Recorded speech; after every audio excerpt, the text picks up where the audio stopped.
형제가족 여러분 안녕하세요. 오늘은 5월 21일 화요일 악인의 함정에 빠지지 않는 기대라는 제목으로 시편 141편 1절부터 10절까지를 묵상합니다. 1절 여호와여 내가 주를 불렀사오니 속히 내게 오시옵소서.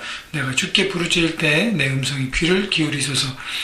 다윗이 고백하는 이 시의 내용은 인생을 살아가면서 자꾸 악한 영들의 공격이 오고 악한 것에 빠지고 죄 가운데 빠질 수 있는데, 그렇게 하지 않고 하나님의 온전한 뜻과 하나님의 길로 가기 위한 방법이 무엇인가? 그것을 바로 기도라는 삶의 선택을 했다는 것입니다. 그래서 기도로 하나님의 뜻을 이루어드리는, 하나님의 길로 가는 삶의 방법을 얘기하고 있는데요. 그래서 1절부터 얘기하는 것은 부르짖는 기도를 얘기합니다. 기도 중에서 내가 주를 불렀사오니, 여러분 주님 앞에 주여 주님의 이름을 부르고 하나님 부르짖을 때 정말 간절함이 있다는 것이죠.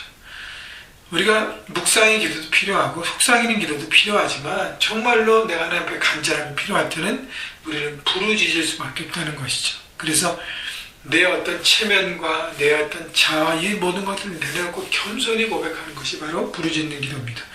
그 부르짖는 기도를 통해서 하나님의 응답을 구하고 하나님의 음성을 귀에 기울이는 그 기도의 자세를 통해서 부르짖고 응답을 듣고 그렇게 달려가는 삶.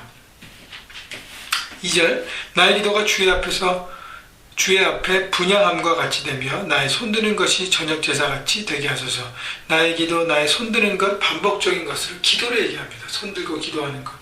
그것이 분향함과 제사, 또 반복되는 얘기를 다른 표현을 하는데, 내 기도가 하나님 앞에 드리는 예배같이 되게 하소서. 그 얘기는 뭐냐면 기도를 통해서 나 혼자 부르짖는 것이 아니라 예배를 통해서 하나님을 만나듯이 하나님을 대면할 수 있도록 주님의 임재를 구하며 간구하며 바라보는 기도를 하는 것입니다. 그래서 기도는 혼자 외치고 끝나는 것이 아니라 하나님을 경험하고 하나님의 음성을 들고 하나님을 묵상하고 하나님의 임재를 느끼면서, 그래서 하나님을 통한 메시지를 듣고 확신을 얻고 나가는 것이 바로 기도라는 것이죠.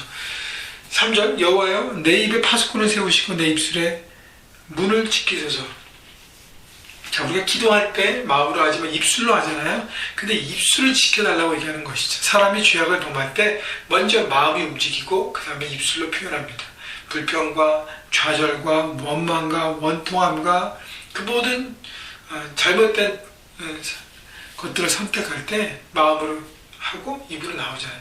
그래서 다윗이 고백하는 것은 내 입술로 기도하고 하나님의 뜻을 바라보는 것을 해야지, 원망하고 하나님 불평하고 불만하는 그 불만의 모든 것들 내가 절제하겠습니다 라고 하나님 앞에 간구하는 것이, 그래서 하나님 도와주세요. 여러분의 입술로 오늘 하루 어떤 것을 하겠습니까? 불평과 불만을 쏟아내면서 하나님을 대항하겠습니까? 아니면 감사와 하나님에 대한 간구와 하나님의 인도를 바라보는 간절함과 부르짖음으로 하겠습니까? 4절 내 마음에 악한 일에 귀를 기울어 죄악을 행하는 자들과 함께 악을 행하지 말게 하시며 그들의 진성찬을 먹지 말게 하소서. 여러분 보십시오. 내 마음에 악한 일에 기울어. 여러분 죄악을 선택할 때 뭐가 첫 번째 움직여요? 마음이에요. 그래서 마음을 잘 다스려야 합니다. 마음이 다스리지 못하면 어떻게 해요? 죄의 경향으로 우리가 갈 수밖에 없어요. 우리 마음이. 그러면 죄를 선택하고 죄가 주는 어떤 쾌락들을 누리게 되는 것이죠. 그래서 점점 그것을 누리며 내 안에 어떻게 해요? 브레이크가 없는 자동차처럼 그냥 컨트롤 없이 그냥 막 달려가는 것입니다. 5절 의인이 나를 칠지라도 은혜를 여기며 책망할지라도 머리에 기름같이 여겨서 내 머리가 이를 거절하지 아니할지라 그들의 재난 중에도 내가 항상 하리로다 라고 얘기했습니다. 그러니까 의인이 나를 칠지라도, 다시 말하면 사람들의 책망과 교훈, 그거를 은혜로 여기고 감사로 여기고 받아들인다는 것입니다. 여러분 기도하는 사람은 겸손한 사람이에요. 내가 전부 완벽하고 남은 옳다고 생각하지 않습니다. 내가 혹시 연약한 부분, 내가 잘못하는 부분에 질타가 오고 책망이 오고 그런 교훈이 올 때에 그것을 감사함으로 받아들이고 내 삶에 적용하는 것, 그것이 바로 기도자의 자세인 것입니다. 6절 그때 재판관들이 바위 곁에 내려 던져졌도다. 내 말이 닮으로 무리가 들으리로다. 사람이 밭가라 흙을 부스러뜨린 같이 우리의 해골이 수월 입구에 흩어졌도다. 자, 악인의 어떤 비참한 결과를 바라보고 있는데 결국 악은 반드시 대가를 치른다는 것. 그래서 악을 멀리해야 되는 것이고요. 8절 주 여호와여 내 눈이 주께 향하며 내가 주께 피하오니 내 영혼을 빈궁한 대로 버려두지 마옵소서. 그래서 다윗이 이제 시를 마지막으로 정리하면서 고백하는 것이 내가 주를 향해 있습니다. 내 눈이 주를 향해 있습니다. 주께 피하여 있습니다. 그래서 내 영혼을 메마르지 않게 해주옵소서. 결국은 하나님의 임재를 구합니다. 중요한 것이 시선이에요. 우리 삶의 가장 중요한 건 시선입니다. 내 시선이 어디 있는가? 기도자에게 동일합니다. 내 시선이 어디 있는가?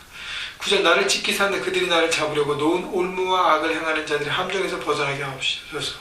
하나님께 시선을 향하면 하나님께 붙으셔서 악한 영들이 놓은 함정들 뛰어넘을 수 있는 것이죠. 깨달을 수 있는 것입니다. 10절 악인은 자기 그물에 걸리게 하시고 나만은 온전히 면하게 하소서. 그래서 어떤 악한 영들의 그 모든 것을 뛰어넘고 영적으로 깨어 있어야 되는 것이고 고난이 올 때는 자기 것을 넉넉히 이길 수 있는 능력이 있는 것이고 그래서 여러분 기도자의 자세 어떤 것인지 쭉 봤습니다. 다윗의 고백을 통해서 정말 핵심적으로 붙잡을 것은 우리 시선이에요. 그리고 우리 입술을 정말 파수꾼을 세워서 지키고 그래서 믿음의 고백 정말 하나님 향한 믿음의 고백만 드릴 수 있도록 그래서 믿음으로 살아가면서 그 믿음으로 선포한 것을 여러분 바라보고 열매를 맺을 수 있는 여러분 모두가 되시기를 주님의 이름으로 축복합니다. 여러분 기도로 오늘도 살아가십시오.